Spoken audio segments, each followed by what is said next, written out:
Hi, this is János, it's River Audio, and we are seeing Kintaro do his adjustments on the speaker cable. As long as he doesn't eat it, it's fine. So why I'm doing this video is to show the Quicksilver monoblocks.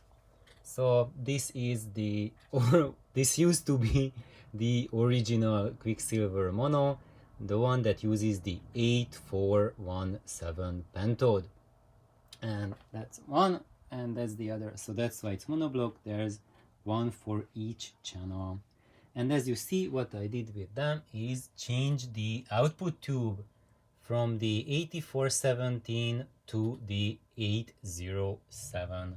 So this is a different pentode, or actually they call it a tetrode, a beam tetrode, which is actually a pentode. Just they couldn't call it pentode because of patent rights, and they came up with a different name for it, but it's the exact same thing. And now you would say, no, it's not the same, but there are a gazillion different kinds of pentodes, and how a beam tetrode is done, is executed internally, that falls within the pentode category. So yes, there's a multitude of pentodes, multitude of beam tetrodes, and they do work with the same principle, and that's it. So basically, why I did this, I already talked about that. Now what I want to share with you is how it turned out, because as you see, the tubes are glowing. I have been just listening to them.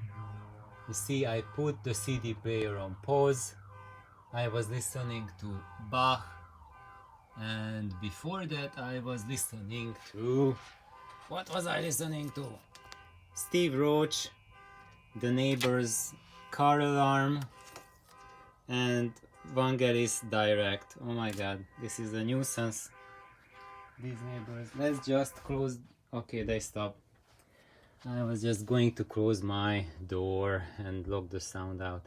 So anyway, what my experience was, this is day 2 of the break-in after I finished the rebuild, and they turned out magnificent.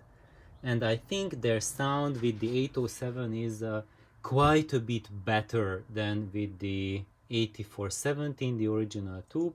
And as you know, Quicksilver's modern version of this mono is with the 6550 or KT88 tubes. I also have those as well, and I'm really familiar with their sound. And of all of the versions, I prefer the 807 by far. So this tube has the best mid-range of all. So human vocals are by far the best of any tube kinds, and eventually what I did not expect, but what is happening, is that the bass quantity is just phenomenal with the 807. I really expected that the 6550, because of its lower plate resistance, it's going to win the cake for how well textured the bass is and how good it is. But to my ears, the bass is presented quite a bit more naturally and with quite a bit more details in layering than either the 6550 or the 8417 produced with the exact same output transformer, which is optimized for those tubes, and it's not optimal for the 807. So despite that, this is really a magical combination, and it's really fantastic. And Nelly has commented on it that when I changed from my Ampex, heavily modified Ampex amplifier to the Quicksilver, she said this difference between them is quite minimal. And as you guys know, this Ampex is really hot rodded to the max. It's an extremely high level amplifier, and she said that she doesn't miss anything when we listen to the Quicksilvers. And And I agree with her. It's really a fabulous amplifier where when you listen to them, the emphasis is on music. It lets you listen to music, enjoy it without calling attention to itself. And I'm running it with the void pipes, with the cube audio driver, and it projects really fills the room. It's a really wonderful choice with these void pipes. So for example, if you are thinking about single driver speakers and you want an amplifier for them that has that makes them sound really full, then the Quicksilvers are an excellent choice. And I can say that because I heard many of the Quicksilvers with my void pipes, with either with the cube audio driver or the Fostex driver in it, and other single driver speakers as well. And I can say that every single driver speaker with any incarnation, any kind of Quicksilver amplifier, it sounds really full, very rich, and it's a joy to listen to. And when people, if you have such a complaint that you built a single driver speaker and most likely you listen to it with a transistorized amplifier and you think the sound is too thin for your liking, then I can say that the problem is not with your speakers, but you need a different amplifier. And just plug in any of the Quicksilvers and you will be provided with really rich, very earthy, extremely well grounded sound that just a joy to listen to. And now I was listening to Bach and Bach cantatas. So basically there's a chorus there, there's church organ there, there's the full orchestra playing there, and it's just absolute beautiful. I was just really having fun at the layering, hearing the depth of the soundstage. It's really fantastic. Really something that don't get to experience with the vast majority of audio systems out there at any price cost.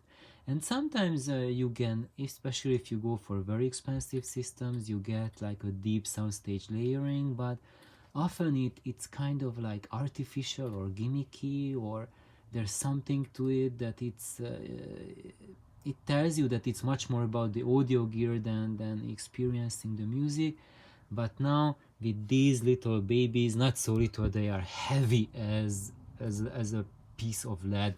These are monstrously huge, humongous output transformers. It's really heavy. So I cannot call them little by any means whatsoever. But so yes, they provide an extremely fantastic, phenomenal sound. And if you ask me which is the amplifier that their sound as they are now reminds me of, do you know which amplifier?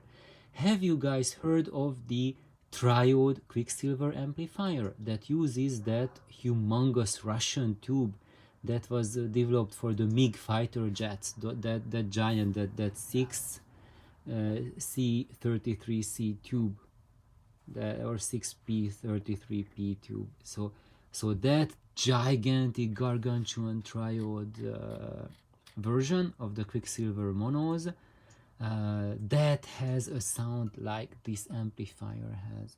And the difference between these two is that the mono, it produces an extreme amount of heat. So in this room, when I had the monos here and I turned them on, after 10 minutes, even when I was in the sofa, I felt the temperature rise just after them being 10 minutes on. And now if I turn them on or I keep them off, I don't notice any difference. If I put my hands here, they are barely warm. I can even touch the glass. You see? I cannot keep the finger on because that would burn it, but you see, I'm touching the glass here, just light taps, and it's not burning my finger. So that tells you that I'm not torturing these tubes to death. So my purpose on choosing an operating point for these tubes, a working point, was to make them last long. So that my friend, who is actually a classical musician, these are his amplifiers. He really loves to listen to music, classical music, and that's what I voice them for classical music, and that's why I was listening to Bach just before. So anyway, that's my short report on how it turned out. It turned out even better than I expected, and I was just really hoping that the 807s will work in it, but I haven't even hoped that they work so well. And I have to admit that with the 807s, actually these are running in triode modes, and that's why their sound sounds so similar to the Quicksilver triode. But I think that their mid-range is even better than the Quicksilver triode. So it's even more natural sounding, more refined, less grainy, and it has that astonishing fullness that the triode has. And by the way, the Quicksilver triode was the only amplifier that could drive the void pipes down here in my living room to a fullness of sound that they really fill the room with sound. And guess what?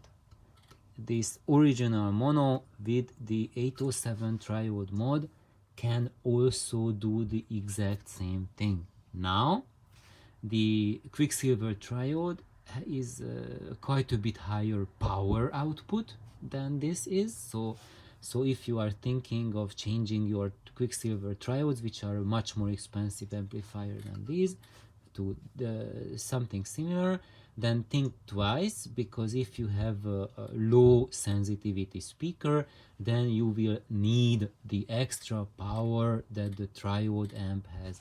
This has maybe a third of the power of the Quicksilver triode amplifier, which is super well suitable for a single driver speaker. But if you have a modern complex speaker with a complex crossover, then you will want really the triode to control them. And it's mainly because of the headroom and amount of juice and power, and not for the current handling capacity. Because check this out, when you hear about tube amplifiers and they say that, oh, you need like a really high impedance loudspeaker, because they can only drive speakers which are like 8 ohms or higher. But it really depends on the output transformer. And there are some legends, and I call legends because those amps are rare, that they have not just an 8 ohm tap, but they have maybe a 4 ohm tap. That's kind of regular. But there are some tube amplifiers, some Quicksilvers and Conrad Johnsons, which have a 2 ohm tap, so they are capable of driving a 2 ohm loudspeaker. Now guys, check this out. But first sit down, okay? Are you sitting? Okay, sitting on a chair, good. You see 8, it says 8 ohm tap, 4 ohm tap, and guess what? 1 ohm tap. So the original Quicksilver monos were made so that the output transformer has a 1 ohm tap, so they can drive a 1 ohm load. So if you have a loudspeaker that requires a 1 ohm source to drive it, they can handle it. So for example, let's say you have magnepans, and you really don't want to blast them, so you don't want to break the windows or have your neighbors call the cops on you. You just want like a normal volume or quiet late night listening, but you want that quiet late night listening to be of the utmost perfection. Then get one of these Quicksilver triodes, I mean Quicksilver monos, and they have the 1 ohm tap on it. So connect your magnet pens on the 1 ohm tap, and there it is. You have the most perfect experience for your panels.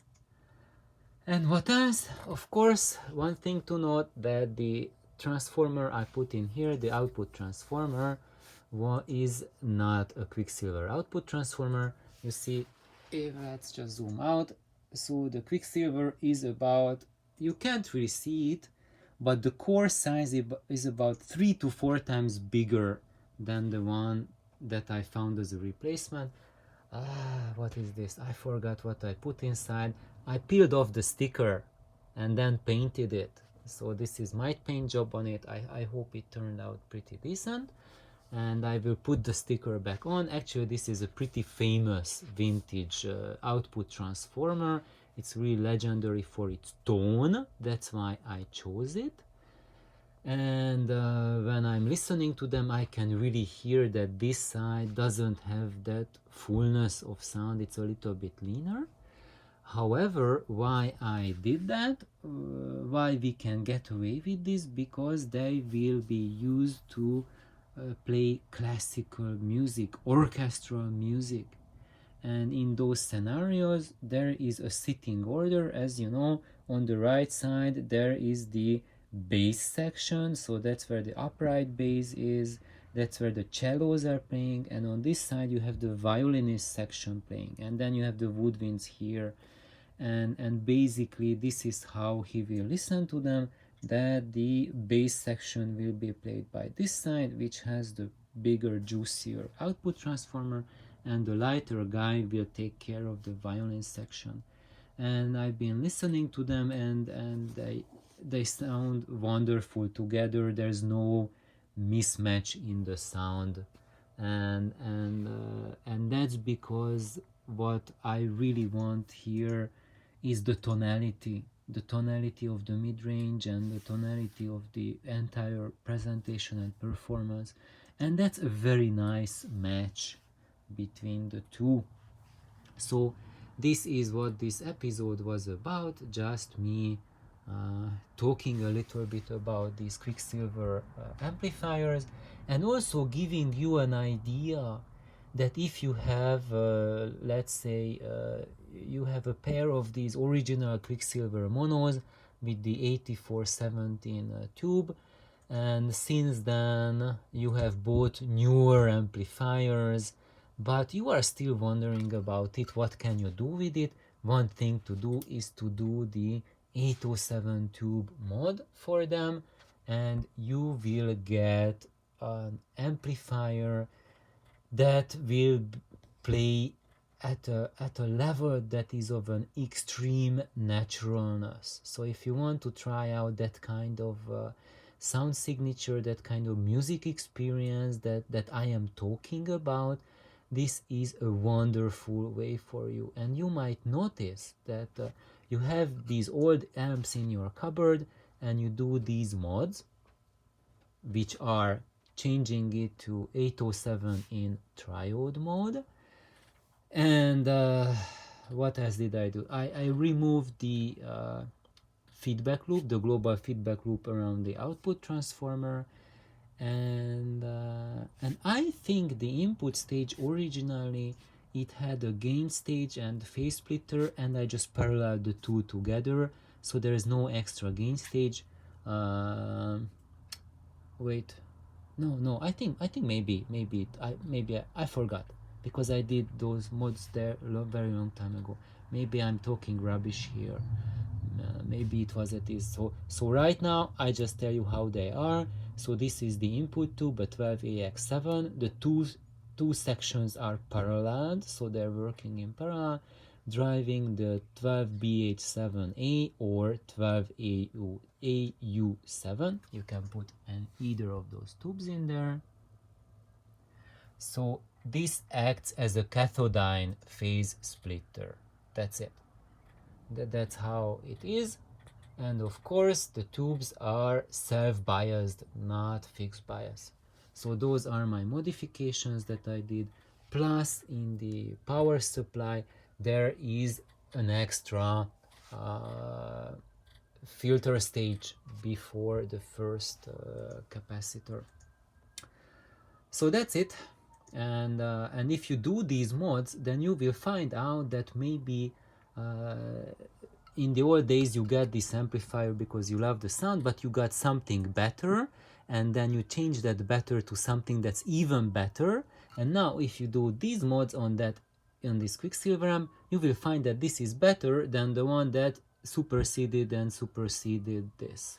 So you can step up by going back to your roots and just doing a few modifications to catapult it to the not just the next level, but to that level where music becomes music and you forget about technology for good. So please like, subscribe. I will have more to share about these things, about the Quicksilver. And also you notice that I have a really strange speaker cable running hooked up to them. And what is this speaker cable? That's my 20-year-old speaker cable that I made 22 years ago, kind of 21, 22. And these were my speaker cables for a very, very long time, and I just dug them up out from the cupboard, and they work beautifully. So I can really call them the ultimate speaker cable of the poor man. So if you have very little money but you want an amazing speaker cable that you can build for very little money with extremely little time investment and virtually zero skills, then this is it. I will have a separate video on just that. So please like, subscribe. Bye bye.